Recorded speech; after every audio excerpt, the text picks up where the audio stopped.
Okay, this is Farmer's Day again, and look at that bumblebee. Hey, Mr. Bumblebee. I have finished putting my dirt on, my soil on, my raised garden. I also put it on my little outside ground garden that I'm trying to build. Making my pots ready, and I've got all of my gutters filled, and I will be planting next, but not today. I got my pot ready. This big pot is where I'm gonna put my tomatoes. So yeah, we're on our way.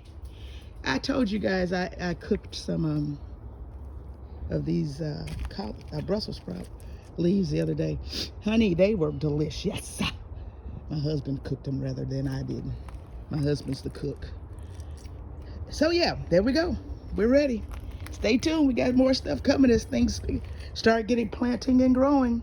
And as always, you are welcome.